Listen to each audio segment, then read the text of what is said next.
questioning. Mr. Fast.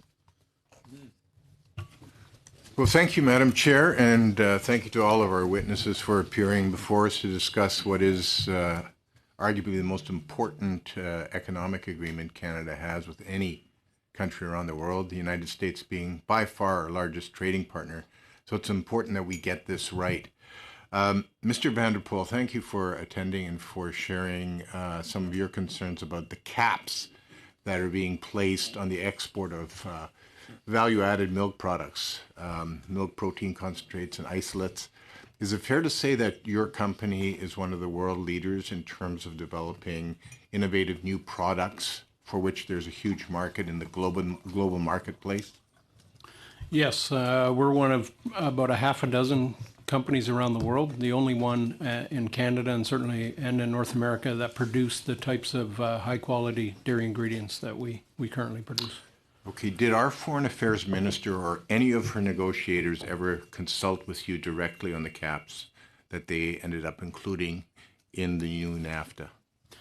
No, and in fact, I'm Vice Chair of the Dairy Processors Association of Canada, and we met with the Minister 2 weeks prior to the first release of the text, and we were assured at that time that caps would not be included in the agreement. So you're saying that you were misled about these caps? Well, we were told they would not be included. And they are included? They are included. Okay, could you tell us a little bit more about the impact these caps will have on your ability to export to markets around the world? It's one thing to impose caps on exports to our trading partner in the United States, but I'm not aware of any free trade agreement where Canada has actually agreed to cap its exports to markets beyond the trading partner that we're negotiating with. Well, that's our understanding as well. It's unprecedented that the United States would dictate what trade we do around the world between an agreement like this. But what it really does for Canada is it really restricts the ability to continue to grow our market and supply our domestic markets, first of all, with the products that they need. Typically, as I mentioned, the solids non-fat are excess. And so we need to export those. Historically, we've been exporting around 70,000 metric tons. When the caps come into place, year one will be reduced to 55,000 tons, and then year two and thereafter 35,000 tons. So basically, from current levels, the caps would reduce our exports in half, which is really devastating for the industry and the ability to grow going forward. Has anyone in the minister's office justified why they would have done this to effectively kneecap the industry that you play in? The only response they've given us is that the alternatives were a lot worse. We were not aware of what those alternatives were, but we were told they were be worse than the caps. Really? You have proposed that CUSMA not come into force until August 1st, 2020, correct? That's correct. Could you explain a little bit more how this would mitigate some of the impacts of these caps? So the implications for dairy come into effect 3 months after ratification of CUSMA. So if it comes in after May 1st, that would be August 1st. The caps are based on a dairy year, which run from August 1st through to July 31st.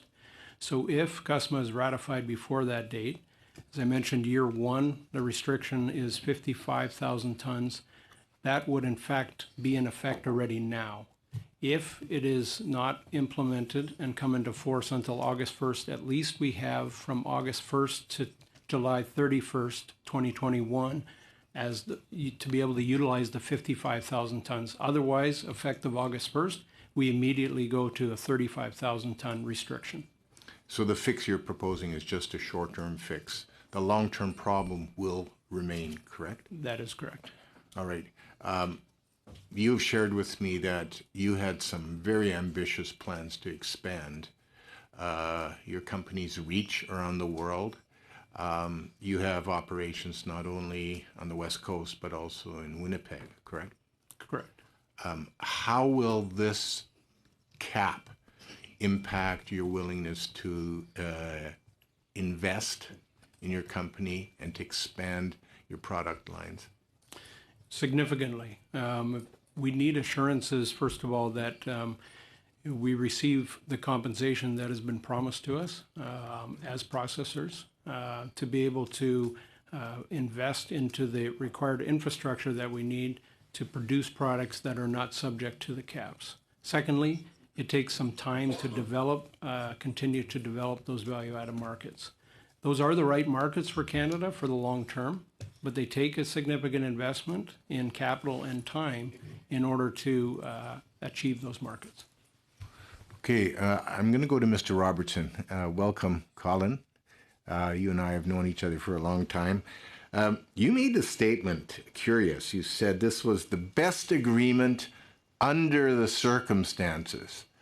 Under the circumstances they sound like weasel words. Essentially, we didn't get a better deal. We didn't get a win-win. We got the best we could under a Donald Trump. Is that what you were implying with those words? Yes, sir. Okay. I think that Trump came in with a, Thank you for your honesty. Thank you very much. On to Mr. Dhaliwal. Thank you, Madam Chair, and welcome all